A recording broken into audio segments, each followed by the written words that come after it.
नमस्कार, आप देख रहे हैं 5 की बात और मैं हूं नकमा। 5 की बात की शुरुआत करते हैं मणिपुर की बात से। सुप्रीम कोर्ट में आज इस मामले में सुनवाई हो रही थी और सुप्रीम कोर्ट ने मणिपुर की हिंसा को लेकर राज्य के डीजीपी को सोमवार को तलब किया है, जब दोबारा इस पे सुनवाई होगी।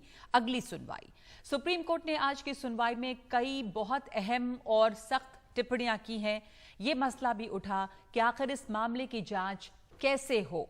Chief justice D Y Chandrachud, justice Pardiwala और जस्टिस मनोज मिश्र की बेंच ने यह सुनवाई की है।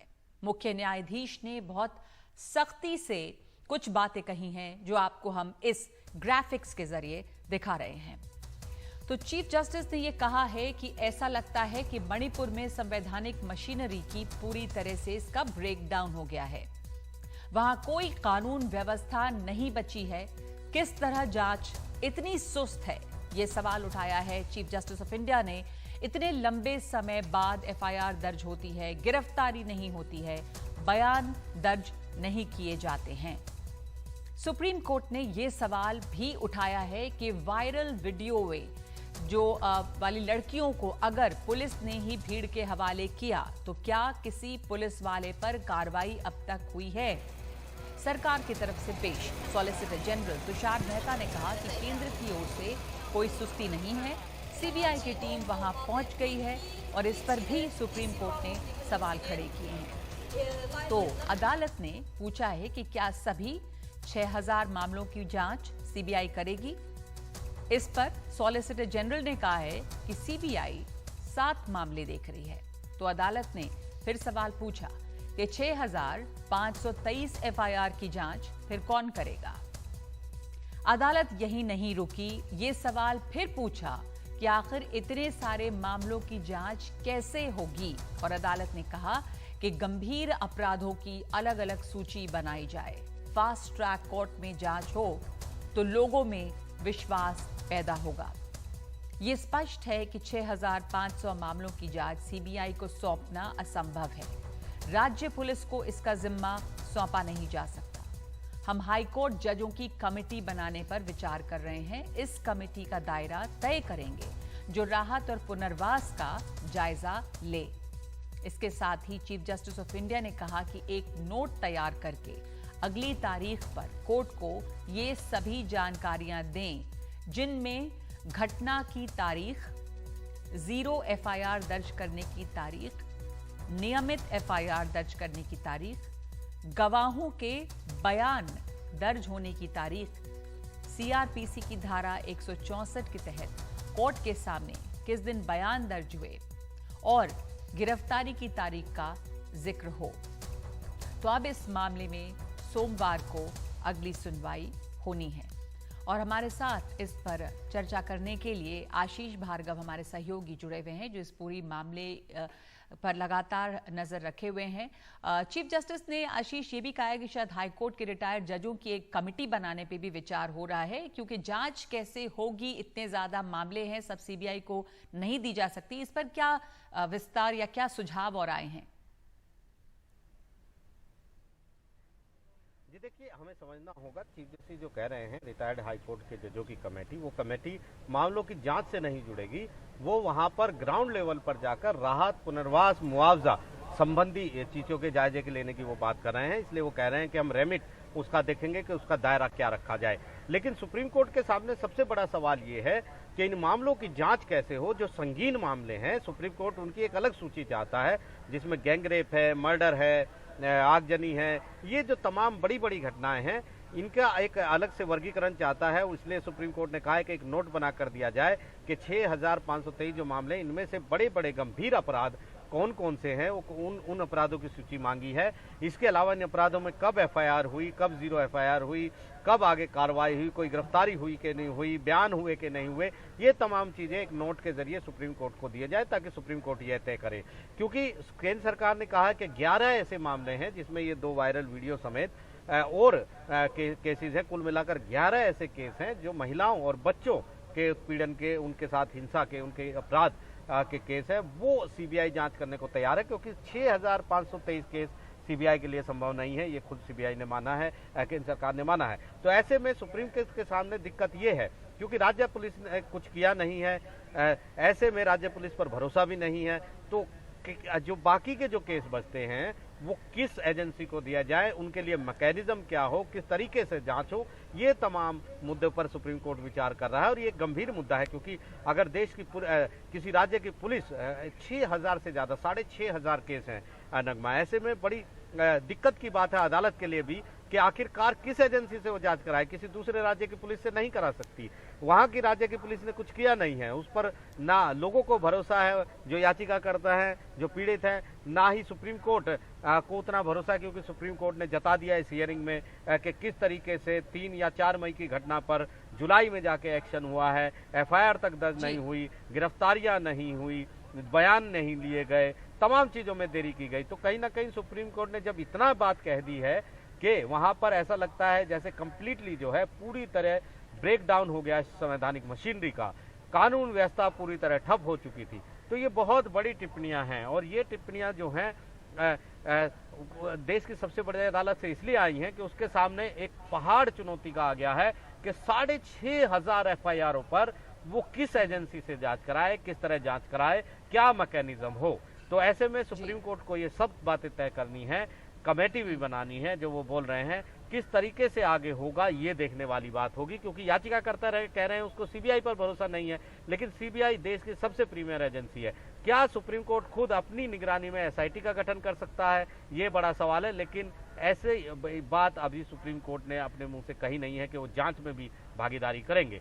तो निश्चित तौर पर कमेटी जरूर बैठाने की बात कर रहे हैं जी। खुद केंद्र सरकार कह रही है, सोलिसिटर कह रहे हैं कि सुप्रीम कोर्ट CBI को जांच करने दे। बिल्कुल बिल्कुल, और आप जैसा कह रहे हैं कि सारे केसेस CBI जांच कर नहीं सकती, बहुत ज़्यादा है नंबर ऑफ केसेस, और इसमें अभी 7 की बात की गई है जिसको इन्वेस्टिगेट CBI कर रही है, लेकिन बाकी जो इतनी बड़ी तादाद में केसेस उनकी जांच कौन करेगी। सवाल ये उठ रहे हैं कि वहाँ की पुलिस के ऊपर विश्वास नहीं है, क्या किसी दूसरे राज्य की पुलिस से यहाँ पर जांच करवाई जाएगी, इसके लिए क्या कमेटी बनेगी, तो कमेटी कैसे हो सकती है, क्या इसका मैकेनिज्म होगा, ये तमाम सवाल हैं। और उसके पहले जो अगली सुनवाई होगी अब सोमवार को, उस पर सुप्रीम कोर्ट ने उसके पहले या उस दौरान कई सारी इंफॉर्मेशन, जानकारियां मांगी हैं जो कि देनी होगी कोर्ट को। बहुत सारी तारीख, कब कहां पर कैसे बयान दर्ज हुए, ये तमाम जानकारियां जो है सुप्रीम कोर्ट को देनी होगी। धन्यवाद आपका आशीष भार्गव। काफी सख्त टिप्पणी है सुप्रीम कोर्ट की तरफ से मणिपुर की हिंसा को लेकर, और इसमें जो है राज्य के DGP को भी तलब किया गया है। तो अगली सुनवाई में सोमवार को जब होनी है तो राज्य के DGP को इसमें तलब किया गया है। और इधर यहां पर दिल्ली से सटे हरियाणा में भी एक तनाव बना हुआ है, और ये जो तनाव है अब वो NCR में यानी कि गुरुग्राम के भी कुछ हिस्से में फैला है। हरियाणा के नूह में सोमवार को ये हिंसा भड़की और उसके बाद से तनाव लगातार है। नूह में कर्फ्यू लगाया गया है। कल वहां पे धार्मिक शोभा यात्रा निकालने के दौरान 2 गुटों के बीच में झड़प हो गई थी। इसके बाद वहां पर खूब हिंसा हुई है, जिसमें 2 होमगार्ड जवानों के साथ साथ 5 लोगों की मौत हो गई है और 70 लोग इसमें घायल हैं। हिंसा के बाद यहां 40 FIR दर्ज हुई है, 80 लोगों की गिरफ्तारी की गई है। इस दौरान पुलिस पर पथराव भी किया गया है और 3 दर्जन से ज्यादा गाड़ियों को आग लगा दी गई है। नूह में कई जगह पे फायरिंग हुई है। नूह, फरीदाबाद और गुरुग्राम के कुछ हिस्सों में इंटरनेट सेवाएं बंद की गई हैं। नूह, फरीदाबाद, गुरुग्राम और पलवल में धारा 144 लागू है। इन सभी जिलों के सभी शिक्षा संस्थान जो हैं, जैसे स्कूल्स हैं, वो बंद किए गए हैं। नूह, सोहना, पलवल में भारी पुलिस और अर्धसैनिक बल की तैनाती यहाँ पर की गई है, और इस बीच में वहाँ पर लगातार तनाव जो है वो बना हुआ है। आपको पहले सुनाते हैं कि मुख्यमंत्री जो हैं हरियाणा के, वो इस पर क्या कह रहे हैं। ये जो हिंसा वहाँ पे हुई, ये जो टकराव वहाँ पर हुआ, वो क्यों हुआ है। घटना इस प्रकार हुई कि वहाँ समाज की एक यात्रा जो हर वर्ष निकलती थी, उसका आयोजन किया जा रहा था, और कुछ लोगों ने एक षड्यंत्र रच करके उस यात्रा पर आक्रमण करना शुरू किया, और आक्रमण न केवल यात्रा पर बल्कि पुलिस के ऊपर भी उन लोगों ने किया, जिसके परिणाम स्वरूप यात्रा को भी भंग किया गया और बहुत से स्थानों पर आगजनी की घटनाएं हुई, गाड़ियां जला दी गई। निश्चित रूप से एक बड़े षड्यंत्र का कहीं ना कहीं हिस्सा लगता है। लेकिन नूह की हिंसा पर सवाल भी उठ रहे हैं कि क्या तैयार नहीं थी हरियाणा पुलिस? सांप्रदायिक तौर पर यह संवेदनशील इलाका है, तो यहां पर अगर यात्रा निकलती है तो क्या सुरक्षा के लिए पर्याप्त इंतजाम किए गए थे? ये तमाम सवाल भी हैं। हमारे सहयोगी सौरभ शुक्ला आपकी ये रिपोर्ट देखते हैं, ग्राउंड रिपोर्ट नूह से। हम इस वक्त उस चौक पर खड़े हैं जहां पर कल पत्थरबाजी, आगजनी, गोलियां, वो सब कुछ हुआ जो लोकतंत्र को शर्मसार कर देने वाला है। ये नूह का वही चौक है जहां से कल हिंसा शुरू हुई। अब इस वक्त यहाँ सन्नाटा है, पूरे नूह में कर्फ्यू लगा हुआ है। अब तक 70 से ज़्यादा लोगों की गिरफ्तारी हो चुकी है। इस पूरे मामले में प्रशासन के मुताबिक 5 लोगों की मरने की पुष्टि है, जिसमें 2 पुलिस वाले भी शामिल हैं। 44 एफआईआर दर्ज हो चुकी हैं, जिसमें आगजनी, लूटपाट, हत्या, आर्सन, इन धाराओं में ये एफआईआर्स हैं। और इसमें जो मुल्जिम हैं, जो बुक्ड हैं, ज्ञात और अज्ञात में, वो 500 से भी ज़्यादा हैं और भी लोगों को चिन्हित करके, पहचान करवा करके उन्हें बुक किया जा रहा है। ये तो थी प्रशासनिक बात। अब सबसे बड़ा सवाल ये है कि ये यात्रा, शोभा यात्रा हर साल निकलती है, यहाँ से आती है और आगे नल्हड़ एक पांडवकालीन मंदिर है, वहाँ पर जाती। हर साल शोभा यात्रा निकलती है, लेकिन हिंसा क्यों नहीं होती? अगर आपको बताएं तो 2 दिन पहले इस यात्रा के एक वीडियो वायरल हुआ मोनू मानेसर का। मोनू मानेसर लगातार फरार है और बीच बीच में आकर के भड़काऊ बातें, वीडियो सोशल मीडिया पर डाल देता है। इस बार भी उसने कहा कि उस यात्रा में शामिल होगा और मेवात पर हम चढ़ाई करने आ रहे हैं, रोक सको तो रोक लो। उसके बाद उसका जो वीडियो है उसमें ऐसे सैकड़ों, हजारों रिप्लाईज आए जो कि काफ़ी प्रोवोकेटिव थे। उसका बयान नहीं, और भी लोगों ने इस पर रिप्लाई किए कि इस बार चढ़ाई करनी है और ये करना है, वो करना है, सांप्रदायिक बात। ये यात्रा पहले निकल गई, मंदिर हो गई। मंदिर से जब होकर के आ रही थी तो यहाँ अफवाह फैल गई कि मोनू मानेसर आया है और वहाँ से माहौल ख़राब हुआ, पत्थरबाजी शुरू हुई। दोनों तरफ से पहले पत्थरबाजी शुरू हुई, तो उधर से ही पत्थरबाजी शुरू हुई। पत्थरबाजी शुरू हुई और पत्थरबाजी कब आगजनी में गोलीबारी बदल गई पता ही नहीं चला। थाना फूंक दिया गया, सैकड़ों गाड़ियां फूंक दी गई। प्रशासन लाचार खड़ा होकर देखता रहा, क्योंकि तैयारी ही नहीं थी प्रशासन की। बस अफवाह फैलाकर मोनू मानेसर फरार है, न वो यहाँ आया, कहाँ है पता नहीं, लेकिन उसके एक बयान ने माहौल ख़राब कर दिया। कई जाने गईं, न जाने कितनों की दुकानें जलीं, कितनों की गाड़ियाँ। सहयोगी सुशील राठी के साथ नूह से सौरभ शुक्ला, एनडीटीवी इंडिया। और वहां के स्थानीय जो नेता हैं वो क्या कह रहे हैं, ये भी दिखा रहे हैं आपको सौरभ शुक्ला। हमारे साथ नूह के विधायक हैं चौधरी आफ्ताब। 2 पीस कमेटी की बैठक हो चुकी है। पीस कमेटी में तमाम धार्मिक संगठन के लोग, नेता पहुंचते हैं और प्रशासन से बात करके समाज में लोगों को समझाते हैं। आफ्ताब जी कई बार विधायक रह चुके हैं, मंत्री रह चुके हैं, उनसे बात करते हैं। आफ्ताब जी, अभी तो बताइए, आपके यहाँ पर पूरा मजमा लगा हुआ है लोगों का, क्या स्थिति है? सभी इसी स्थिति में है कि जो कल के दुर्भाग्यपूर्ण घटनाक्रम हुआ है उसी की चिंता में है और इलाके में अमन चैन रहे उसी के प्रयास जो है हम कल से ये घटना के बाद हो रहे हैं। और सबकी यही है कि इस इलाके में हमेशा से, हम सदियों से जो है मिलजुल के यहाँ विभिन्न संप्रदाय के लोग, जातियों के लोग यहाँ रहे हैं हमेशा से, और कभी किसी चीज़ की ऐसी घटनाएं नहीं हुई हैं। चाहे कलश यात्रा हो, हर साल कावड़ यात्राएं होती हैं, हर साल जो है जितने भी धार्मिक समागम हैं वो होते हैं। कभी अभी तक कोई इतिहास है, कभी कोई टकराव नहीं हुआ। ये मैं मानता हूँ कि प्रशासनिक फेलियर है।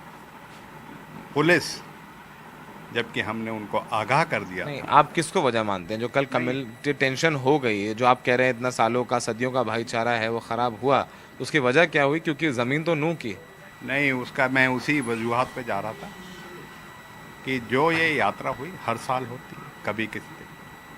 कभी यात्रा जो है 2 साल पहले ये यात्रा हुई भी, एक मज़ार था उसको क्षति पहुंचाई गई, वो जो कर रहे थे। यहाँ के लोगों ने समझदारी का परिचय देते हुए उसको इशू ना बना के उसको मामले को शांत किया। हमारे इलाके की ये बहुत मिसाल हैं इस तरह की करने का। मैं ये मानता हूँ कि ये जो बिल्टअप है, ये जो कल की यात्रा का जो सोशल मीडिया में जिस तरीके से अपने आप को हीरो बनाने के लिए कुछ लोगों ने ये कहना, जो दोषी हैं नासिर जुनैद हत्याकांड के, उन लोगों द्वारा एक चैलेंज दे के मतलब यहाँ लोगों को मोनू मानेसर की बात कर रहे हैं। और कल जब चलने से पहले कोई बिट्टू बजरंगी है, उसने भी फरीदाबाद से इस तरह के वो आपत्तिजनक ऐसे भाषण दिए कि मैं आ रहा हूँ, जैसे मैं जीजा हूँ, मैं ससुराल में आ रहा हूँ, इस तरीके के करे। तमाम सवाल हैं जो खड़े होते हैं, इनका प्रशासन जवाब ढूंढ रहा है। वैसे एसपी कह रहे हैं कुछ चूक हुई, और अब सबसे बड़ा सवाल यह है कि जिनकी जाने गई वो तो वापस नहीं आ सकती हैं। मुकदमा होगा, कार्रवाई होगी, लेकिन जो माहौल ख़राब हुआ पूरे इलाके में और देश में, उसकी भरपाई कोई बयान नहीं कर सकता। सहयोगी सुशील राठी के साथ सौरभ शुक्ला, एनडीटीवी इंडिया। और 5 की बात में समय एक ब्रेक के बाद चर्चा करेंगे सुप्रीम कोर्ट का हाई कोर्ट और पुलिस के निर्देश, रूटीन गिरफ्तारी पर लगाएं रोक।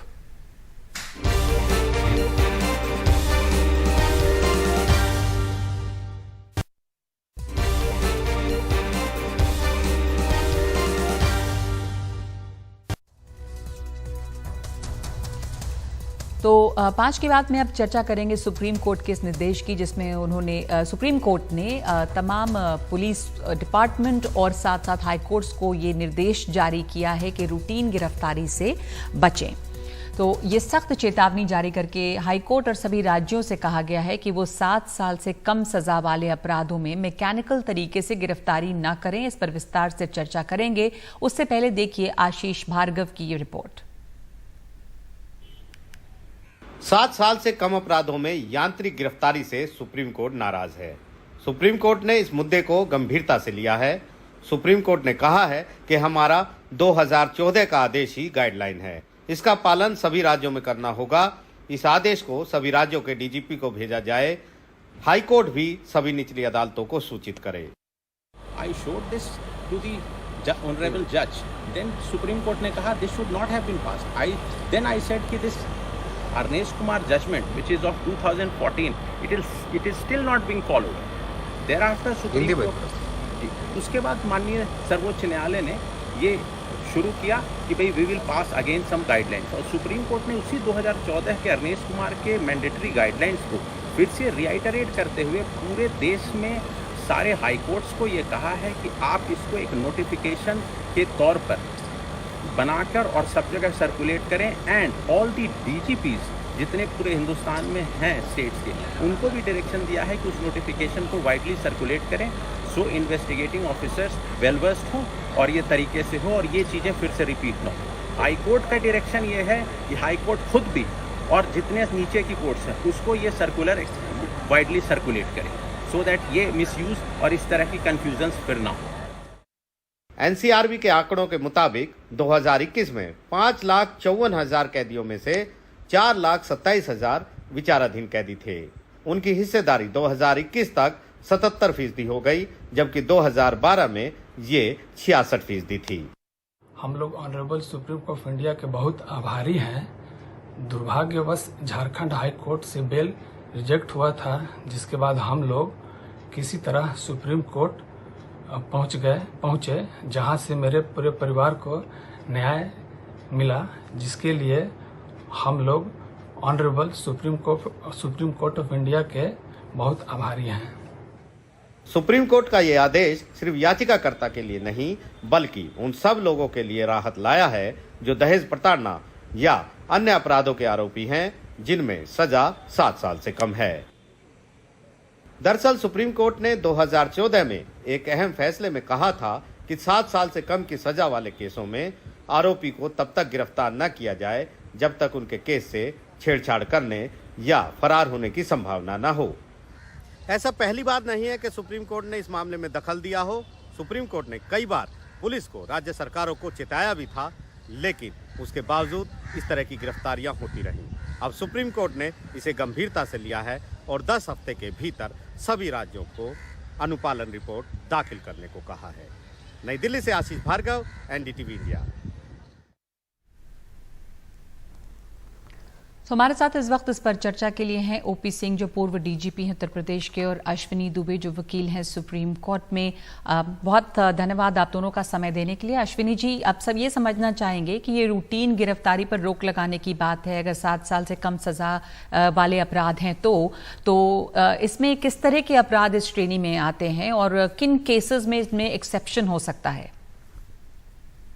सेक्शन 41A सीआरपीसी में ऑलरेडी एक ऐसा प्रोविजन था जिसके मुताबिक पुलिस को कुछ केसेस में जो गंभीर प्रवृत्ति के नहीं थे, यानी जिसको डिफाइन करके 7 वर्ष की सजा की बात है, उसमें एक तो अरेस्ट से पहले उन्होंने कहा मैकेनिकल अरेस्ट नहीं होगा, 7 साल की सजा से कम वाले जो केसेस होंगे या 7 साल को आप सेक्शन 41A का नोटिस देंगे इन्वेस्टिगेशन ज्वाइन करने के लिए। वजह ये थी कि गिरफ्तारी से पहले और गिरफ्तारी के बाद जो आरोपी व्यक्ति है उसका अधिकार, और उस समय दूसरा महिलाओं द्वारा भारतीय दंड संहिता की धारा 498A का दुरुपयोग होना। उसके बाद क्या उपाय होगा उसको बाद में एक्सटेंड किया। अब उसी के साथ एक्सेप्शंस जो नगमा जी आपने कहा उसमें ये हुआ कि जैसे कुछ मामले वाहन चोरी गैर जमानती है जिसमें 3 साल की सजा है, घरों व दफ्तरों में चोरी गैर जमानती है सेक्शन 457, 380 3 साल की सजा। दहेज प्रताड़ना तो उसको अरणेश कुमार की जजमेंट ने ले लिया कि ठीक है 3 साल तक की सजा है, इसको हम डिफाइन करते हैं। छेड़खानी 354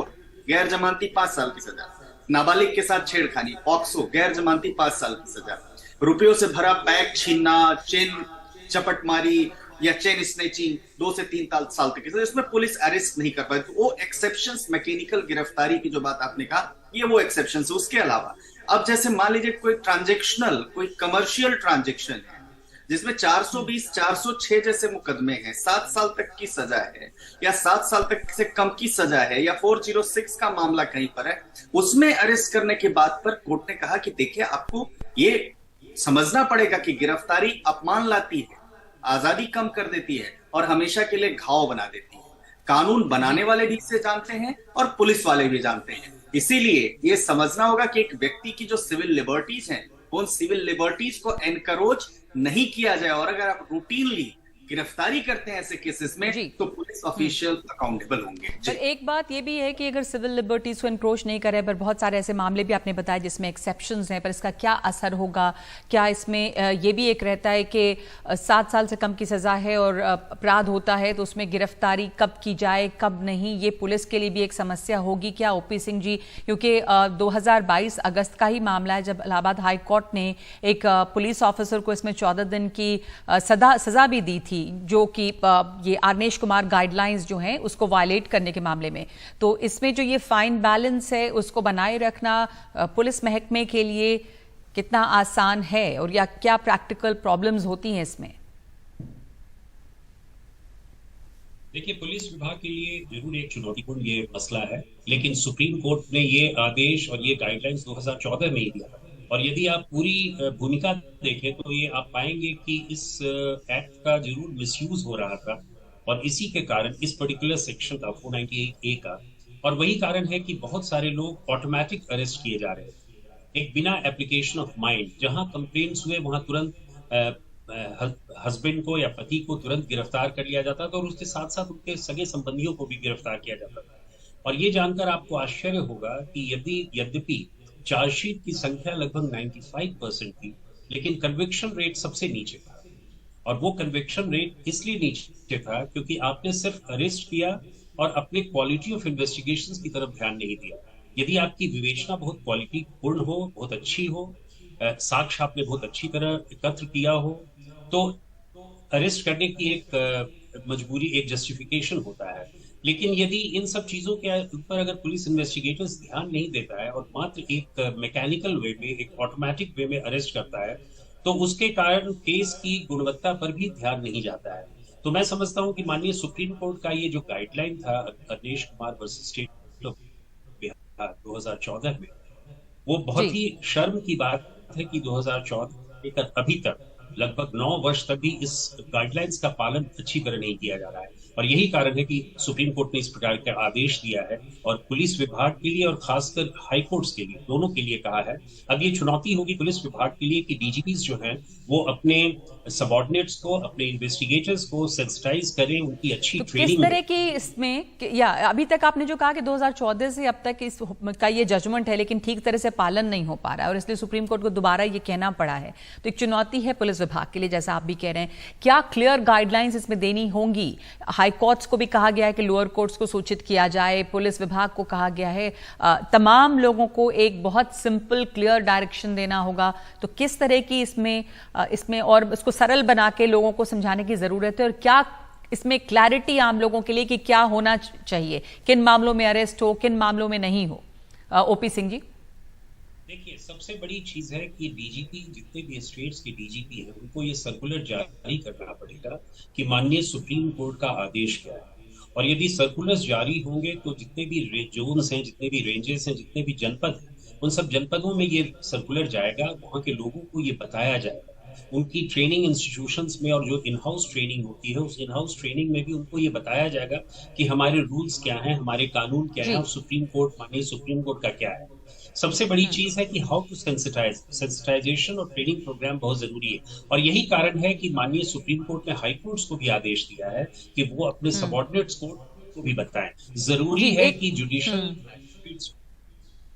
जी अश्विनी दुबे, यहाँ पे मैं आपसे ये जानना चाह रही हूँ कि इसमें ये अगर ठीक से पालन नहीं हो रहा तो इसका क्या नुकसान दिख रहा था, और अब ये दोबारा सुप्रीम कोर्ट ने कहा है तो इससे क्या फायदा होगा, या क्या कहीं ये भी डर है कि इससे गिरफ्तारियां जो होंगी होनी चाहिए जहां पे, वहां पे कोई हिचक भी होगी और शायद ऐसे केसेस भी सामने आएंगे जहां पर गिरफ्तारी होनी चाहिए लेकिन नहीं हुई? क्या इस तरह का भी कुछ इसमें संशय बना रहेगा? अरणेश कुमार की जजमेंट में ही नगमा जी पैरामीटर्स लेट डाउन हुए। क्या पैरामीटर्स लेट डाउन हुए हैं कि किसी व्यक्ति के ऊपर अगर अपराध दर्ज होता है तो पहले 41B के तहत उसको नोटिस जारी करेंगे।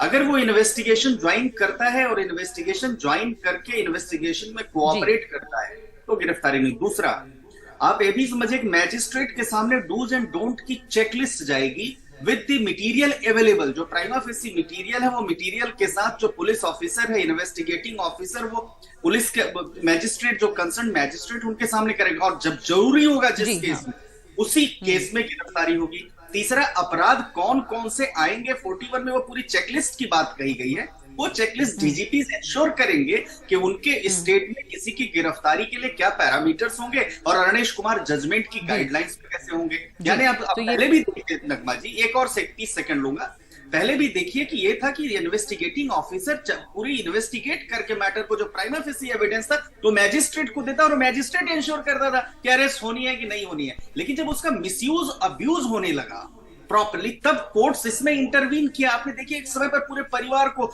यूएस में कोई बैठा है, कोई कैलिफोर्निया में बैठा हुआ है, कोई ऑस्ट्रेलिया में बैठा हुआ, सब रिश्तेदारों को मुकदमे में दोस्त बना दिया जाता था। तो वो सब की सब गिरफ्तारियां होती थी। उसको रोकने के लिए और इंश्योर करने के लिए आर्टिकल 21 जो कॉन्स्टिट्यूशन का फंडामेंटल राइट इंडिविजुअल को प्रोटेक्ट करता है, उसको प्रोटेक्ट करने के लिए बचाने के जरूरी है कि मैकेनिकल गिरफ्तारी पुलिस नहीं, यानी पुलिस एक तरह से जो अपनी शक्तियों का बेजा इस्तेमाल करती है वो नहीं करे, वो नहीं हो, इससे इंश्योर किया जा रहा है। सुप्रीम कोर्ट ने दोबारा इस बात के निर्देश दिए हैं कि तमाम इस गाइडलाइन को जो है वो फॉलो किया जाए और डीजीपीज को अपने अपने इलाके में इसकी गाइडलाइंस भी देनी होंगी। बहुत धन्यवाद आप दोनों का, ओपी सिंह साहब और अश्विनी दुबे जी, हमारे साथ जुड़ने के लिए। एक ब्रेक ले रहे हैं 5 की बात में, और ब्रेक के बाद किस तरह के हंगामे के बीच दिल्ली सेवा बिल पेश हुआ, ब्रेक के बाद।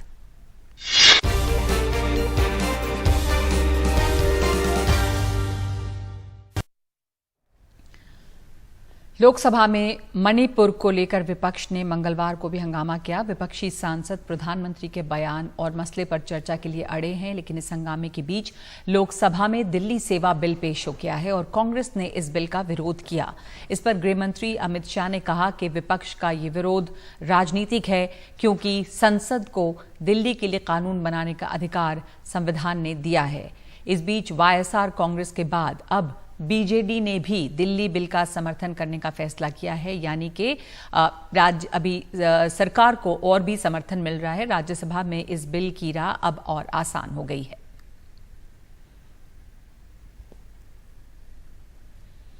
ब्रेक के बाद जयपुर की तस्वीर, बीजेपी कार्यकर्ताओं ने वहां क्यों किया है प्रदर्शन।